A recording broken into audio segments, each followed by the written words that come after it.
Jadi konon katanya Masjid Agung Semarang ini ya dimulai sejarahnya dari abad ke-16 ketika itu Sunan Kalijogo mengutus salah seorang muridnya untuk menyebarkan agama Islam di pesisir Pulau Jawa.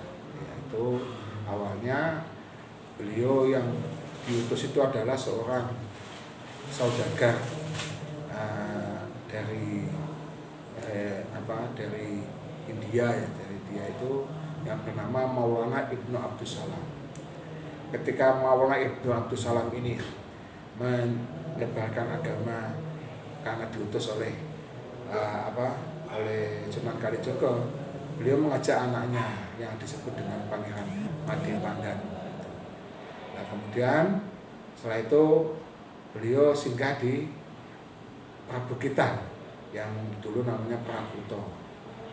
Di Prakuto inilah beliau kemudian membuat sebuah pendopo, di mana pendopo itu digunakan untuk semacam masjid ya, cikal bakal masjid, dan juga untuk memperluas daerah kekuasaan Kerajaan Demak.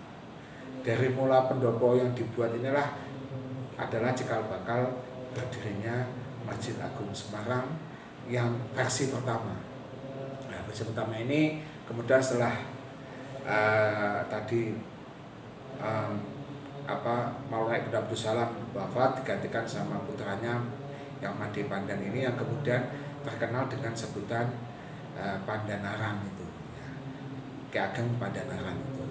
Beliau yang Ki Ageng pertama inilah yang kemudian ditunjuk oleh, karena waktu itu sudah tidak Kerajaan Demak lagi, sudah menjadi Kerajaan Pajang, di mana Kerajaan Pajang itu sudah dipimpin oleh Sutawijaya. Itu kemudian dibentuklah Kabupaten Semarang.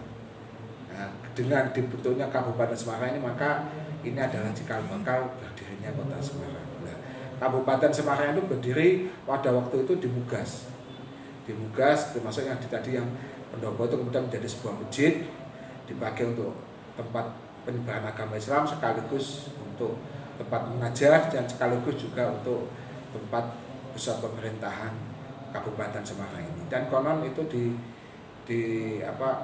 diselenggarakan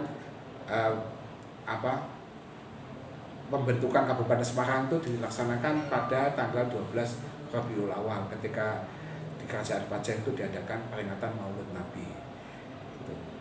Nah, kemudian setelah berjalannya waktu, yang ada di Mugas itu dianggap kurang strategis karena di perbukitan. Prakuto yang kemudian menjadi Berkota itu kan perbukitan. Kemudian dipindahkan ke daerah Bubaan di antara Pecinan dan Kota Lama. Jadi Kota Lama itu dibangun ya tahun 1700-an. Nah, di situ juga sudah ada Pecinan. Nah, Masjid Agung Semarang ini dibangun di tengah-tengahnya, di sebuah daerah yang dibuka. Makanya setelah daerah itu dibuka, maka ada daerah itu disebut dengan Bubaan.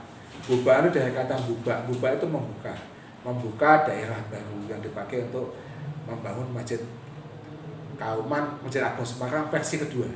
Yang versi pertama tadi di Pandanaran, versi kedua yang ada di Bubaan tadi itu. Kemudian di Bubaan itu ternyata tidak berlangsung lama, karena ada terjadi peristiwa pertempuran Geger Pecinan yang biasa dikenal dengan Geger Pecinan, yaitu orang-orang Cina itu memberontak pada VOC yang dianggap memonopoli perdagangan. Nah, kemudian orang Cina itu kemudian karena orang Cina itu didukung sama pribumi ya, waktu itu karena masih baik-baiknya itu, kemudian jadi Cina melawan VOC didukung oleh pribumi. Nah, kemudian karena terjadi pertempuran, masjid yang ada di Bubaan itu ikut terbakar, karena kan juga didukung oleh pribumi, dan itu juga akhirnya menjadi ajang pertempuran di tengah-tengahnya ya ikut terbakar. Nah, kemudian masjid dibangun lagi di daerah ini, di daerah sini. Itu berarti versi yang ketiga. Masjid yang versi ketiga itu ternyata pada tahun 1885 terbakar habis. Kemudian dibangun lagi pada tahun 1889. Itulah yang menjadi masjid ini. Jadi ini adalah masjid yang dibangun versi keempat ini. Itulah sejarah pembangunan Masjid Agung Semarang. Nah, Masjid Agung Semarang yang ketika dibangun di daerah sini itu diperkirakan terjadi pada tahun 1755. Karena di prasasti yang ada di Gapura itu disebutkan bahwa itu pada saat pemerintahan Gubernur Jenderal Nicholas Harting. Nicholas Harting itu beliau adalah Gubernur Jenderal yang terkenal karena membagi membagi Mataram Islam menjadi dua, Kesultanan Surakarta dan Kesultanan Ngayogyakarta itu pada saat pembangunan masjid ini. Jadi diperkirakan tahun 1755. Itu awal berdiri di sini. Yang menjadi ikon masjid ini itu biasanya adalah satu tajuk tumpang tiga. Jadi bangunan masjid di Masjid Agung Semarang itu memang menyerupai Masjid Agung Demak. Dibangun dengan atap bertingkat tiga yang biasa disebut dengan tajuk tumpang tiga, dan di atasnya itu mustoko yang ada lafaz Allah itu ada filosofinya. Tajuk tumpang tiga itu mencerminkan tingkatan manusia, yaitu yang pertama adalah Islam. Islam itu adalah perbuatan-perbuatan yang sudah diwajibkan oleh Allah, ada 5 perbuatan itu, tapi itu masih dalam kerangka perbuatan, tindakan atau aktivitas. Itu Islam. Derajat yang pertama Islam. Kalau itu sudah meningkat, maka tidak hanya kita melakukan sholat, tapi kita juga ada sampai menyentuh ke hati keimanan. Maka yang kedua adalah tingkatan kedua itu iman. Nah, tingkatan ketiga itu yang lebih tinggi lagi itu adalah ihsan. Nah, ketika kita orang sudah mencapai derajat ihsan, maka nanti dia akan mencapai ke derajat lebih tinggi lagi yang namanya mustaqo tadi, ma'rifatullah, mengenal kepada Allah. Itu dibuat seperti itu. Dan itu sampai sekarang bangunan tajuk tumpang tiga itu tetap kita pertahankan, dan itu adalah bangunan asli dari Masjid Agung Semarang. Nah, Masjid Agung Semarang ikonnya itu bangunan tumpang tiga, tapi bahannya itu seng. Memang kalau kita sekarang bilang seng itu murah, tapi pada saat zaman tahun 1885 itu seng itu semua sebuah bahan bangunan yang sangat mahal, dan itu harus didatangkan dari Belanda. Konon katanya mendatangkannya seng itu bareng dengan di Gajah Benduk, kan sama-sama menggunakan seng. Itu konon katanya begitu. Sehingga seng ini adalah ikon juga yang khas, itu kita tetap pertahankan. Kemudian di sini ada juga mimbar Jumat. Mimbar Jumat ini ukuran kayu jati. Ini konon katanya ketika masjid ini terbakar karena petir tadi itu semua bangunan terbakar kecuali yang mimbar itu, sehingga itu sampai sekarang mimbar itu masih kita pertahankan, tetap menjadi tempat untuk menyampaikan khutbah Jumat. Kemudian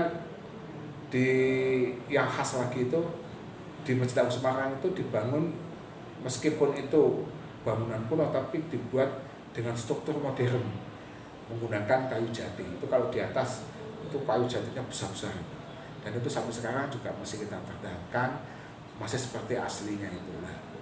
Kemudian ada penopangnya 36 pilar, itu juga masih asli semua. Jadi kalau bangunan yang ada ini yang sejak tahun 1885 itu yang masih asli, ya itu tadi itu yang berada di bawah seng, itu semua masih asli.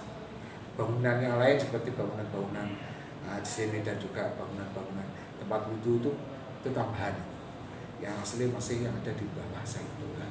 Itu sejarahnya. Kemudian ada yang ikon yang menjadi ikon yang ikonik juga di sini itu adalah di sini itu masjidnya itu kalau kita lihat sangat lugas, ya. Tidak banyak ornamen, ya biasa saja, dan hanya ada tuh ornamen yang ya kalau saya bilang tuh ornamen khas Persia dan Jawa, ya.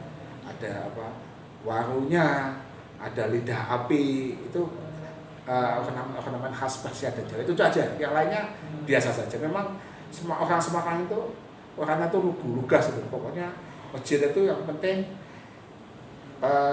kamu masuk sudah merasa nyaman tanpa harus melihat ornamen yang macam-macam. Sampai sekarang masih kita pertahankan, jadi kita tidak menambah ornamen tambahan ya, seperti masih apa adanya ketika zaman dibangun dulu. Itu sejarah tentang Masjid Agung Semarang. Kemudian masjid ini juga tetap menjadi masjid kebanggaan Kota Semarang, di mana di sini syiar Islam kita kan harapannya tetap menjadi pusat syiar Islam dengan berbagai kegiatannya, dan juga kita mempertahankan budaya yang ada, termasuk adalah apa yang menjadi kearifan lokal kita bersama, seperti adanya kegiatan doberan, itu kan kearifan lokal, tapi kita pertahankan itu sampai sekarang. Warak mendok itu walaupun itu produk-produk zaman dulu tetap kita pertahankan sampai sekarang.